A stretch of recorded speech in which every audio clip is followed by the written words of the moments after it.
When music moves, it shakes the world. From passion to action.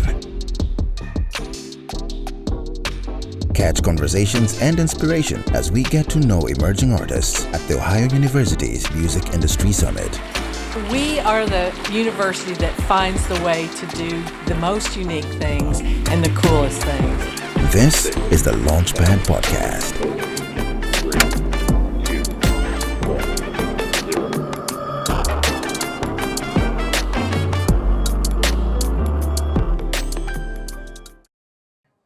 It's another day, it's another episode on the Launchpad Podcast. I am so excited that you can join us here at the Ohio University Music Industry Summit.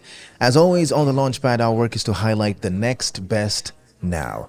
My name is David Oyuke, host and producer of the Launchpad Podcast. And when we are talking about matters music, songwriting is one of the most important parts about it. And I'm seated next to someone who embodies songwriting and the magic that can happen when you just make a song from that perspective. You create it, you shape it, you mold it, and the meaning behind words. This is a gentleman that I want you to dive into with me in understanding and knowing. Today I picked you up for a first date. Now you're taking him back to your place. I'm a disgrace. And I'm missing your taste on my tongue. You remind me of red. Licorice all on my bed. Can't get you out of my head. We have Mark Joshua with me here. What's up, man? What an intro. I'm going to watch this podcast just to listen to that again. Thank you so much, buddy. It is great to have you. Thank you. Man, for the Launchpad family, I want them to just know a little bit about you, your origin story, like how did you grow up? And just tell us a little bit about yourself. Sure. Yeah, I am from Hamilton, Ohio, about 3 hours from here, and been writing since I was 13.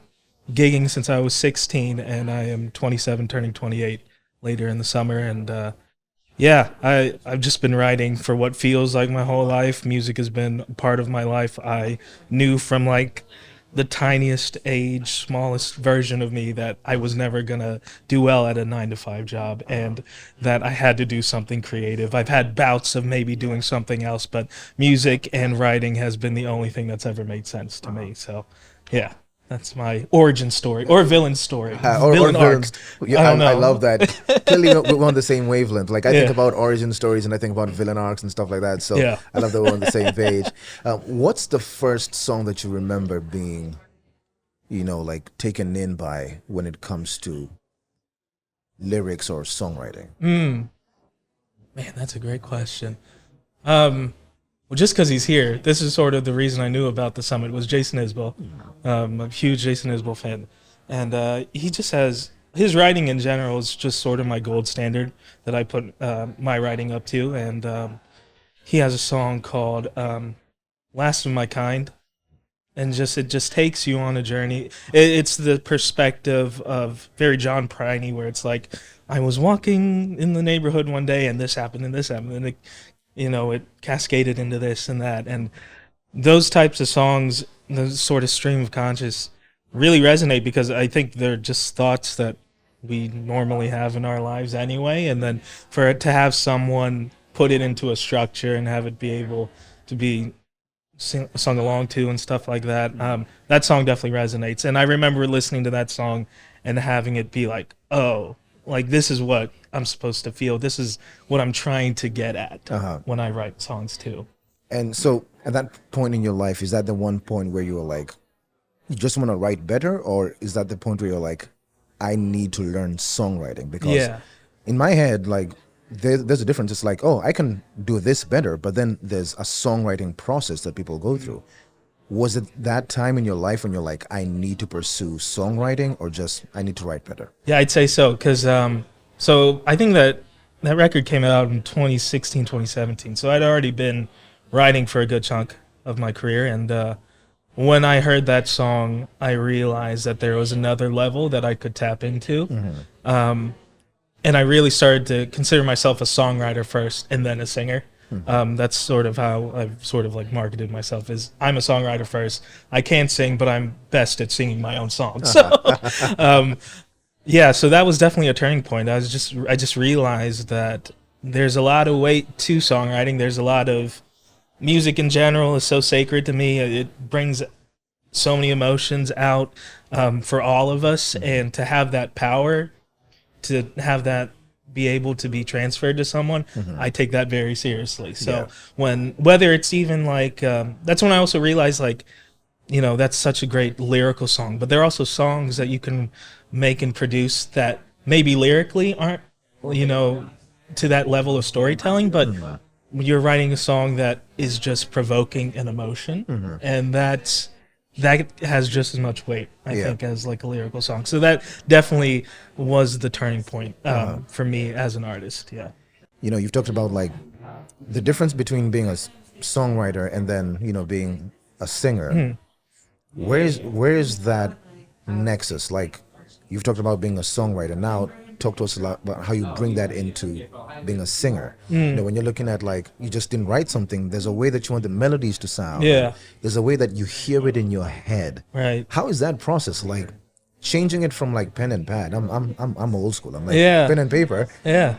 I am too. I'm definitely a writing pad guy. Yeah. And then now, like, what you hear in your head and how to bring that across when you're recording. Yeah. I think in every conversation, every writing session I've ever had, the closer you are to being honest to whatever you're trying to convey, the better. So whether that's lyrically, melodically, how you perform a certain melody, as long as you're getting towards what you're trying to convey, whether that's happiness, sadness, you know, there's so many like in between emotions too. As long as you're getting to the core, the crux of whatever you're trying to convey, everything figures itself out. Yeah. I want to ask you this question, and we tend to do this on the Launchpad podcast. And I love how you were talking about like origin story and villain arc, because so you might like this one. Okay. I want us to build what I call a fantastic artist, and it's a play on the word fan, right? So you have artists that you've listened to that you like specific things about them. I want you to build, if you had this one musical superhero, how would that end up looking? If you can take, you know, songwriting from this person, melodies from this other person, and you build someone, who would you pick and what would you pick about them? I wish you would have like sent me like a proper like email to like prep myself for this. I'm in my villain arc now. So. I know. Now this is storytelling too, right here. I'd say lyricism and storytelling of Jason Isbell. I'd say the voice of maybe a Hosier and Ben Platt sort of mixture. They just evoke emotion so well in the way they sing. And then like melodies of, I'd say like a SZA. SZA is amazing at finding these pockets in a chord structure that not a lot of people are doing it at that level, finding it on the offbeat, coming in on a time, switching up her melodies and stuff like that. So I'd probably say those four artists off the top of my head, and then probably an attractive artist to embody it, because it's not me. But what does that mean? If we're looking at the whole package, not my body, so we'll pick someone else's too. Well, you could change the norm, you know? That's true. Yeah. Okay, so this is, and here's the hero arc. That is the fastest villain to hero arc that I've ever seen. Hey, someone's got to do it. I volunteer. I receive that. So you have some projects that you've been putting out. Yeah. What do you have right now that, you know, somebody who's watching this would be like, I need to go and watch this and listen to that and that. Could you walk us through some of the projects that you have? I'd say probably the project I'm most proud of is this EP I released a couple years ago called Sedated. There was something in the water, something in the way you moved, something in your smile on a rainy day in Georgia. I didn't know what to do, but I felt it in your arms. You held me while we So Sedated by Mark Joshua on all streaming platforms. it's a 7-song EP, and I definitely took my time with it. Me and my producer, Michael Smith, also out of Hamilton, Ohio. It was about a year-long process, 2 years maybe. We had released a single, and the single ended up on the EP. But I think it's the best sort of like product of like everything I'm able to do as a songwriter. There's some pop songs, there's some R&Bs, there's some real like acoustic ballads on there too. I'm most proud of that EP for sure. And then I do have a single coming up later in a couple months. And everyone I've played it for has had like the most emotional reaction I've ever had to a song. So that's probably the next thing. But definitely Sedated by Mark Joshua, that whole project. Yeah. I know you and I have spoken off microphone and off camera about like the aspect of like music as a way to heal, right? What are some of the things that music has helped you heal from, or that it helps you heal right now on a journey towards healing? Yeah. That new single I was talking about, I actually wrote about, initially it was about my dog who passed away. I had written it like 3 days after he passed. And then that was slated to be released, and then I ended up having a songwriter peer take his own life at a very young age. And then I lost my last grandparent all within like 6 months. And then last year and the start of this year, just having trouble with like my mental health and stuff, started therapy. And I realized that song itself, the reason it wasn't, the song is called Not Ready to Let You Go, and the reason it didn't come out is because of that. I was not ready to let go of my childhood. I wasn't ready to grow up in the sort of like, in a weird way, like just having to deal with death in a way. And having written that song, going through the production, the mixing, and having it been over that month, that year basically, that's been, and now finally that I'm comfortable with releasing it, it's been healing in that. So that's definitely like one example. And thanks for sharing that with us. Like, you know, just the vulnerability of sharing that. And I think you espouse that with how you're talking about like songwriting needs to be coming from that kind of place. So I'm glad that you could share that with us on the podcast. Yeah. When I think about like music that stays with us, some people have this conversation about hits versus music that stays, or like long lasting stuff, like, you know, and people use the word like one hit wonder and stuff like that. What's your take about stuff like that? I think hits are hits for a reason, because they resonate with people. And I think, I guess songs that resonate just have like, just talk about topics that will never go away, whether that's love, you know, death, things like that. But I'm of the opinion that most songs are going to resonate with someone, so it's not my place to judge whether or not they're hits or not.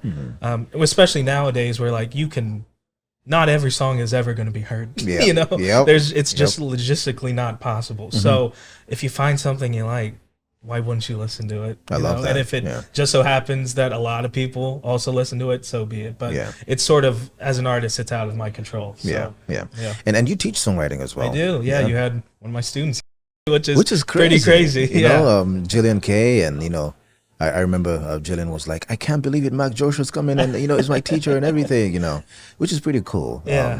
And before we let you go, we have this thing where we call it Picture Perfect. So it's like, we just want you to share with the Launchpad podcast, like, why is it that you would love for them to be a part of your community and grow with you and journey with you on this amazing musical journey? So if you can leave the Launchpad family with something, you know, just picture perfect situation of why you think you'd love them to journey with you. Yeah. I just think life is more fulfilling and fun, and you just get to experience it all when you're part of a community that's open and willing to listen to you. And I think what I'm proud about is the audience that has been listening to me so far definitely encompasses that. And to be able to grow that would be beautiful. So I think that's the community. If you were to listen to my music and come to my shows, that's what you're in for. And I'm very proud that after, like, I guess close to 13, 14 years after writing my first song, that is the community I'm building. I'm very proud of that, and I am very open to anyone who would want to join and be a part of that. So at Mark Joshua Music on everything. Yep. So I love that, because that's the next question I was yeah. going to ask you. Like, where can they find you? At Mark Joshua Music at everything. At everything. That's a new social media site. Brilliant. Brilliant. Mark, it's been amazing Thank connecting you so much with for having you. me. And thank you to the crew too. They're freaking doing Yeah, amazing. too, these so. people are amazing. Absolutely love them. And much love to you. And I wish you all the best and everything successful. Thanks, man. Yeah. Appreciate it. Thank you, guys. So let's meet up on the next one. As always, remember it's a Launchpad podcast where we highlight the next best now. Click on the next one. Thanks for watching or listening to the Launchpad podcast. Click the links in the About page to get to know more about our artists, follow their journeys, and also find out what comes next in their story. Don't forget to like, subscribe, and see you at the next launch.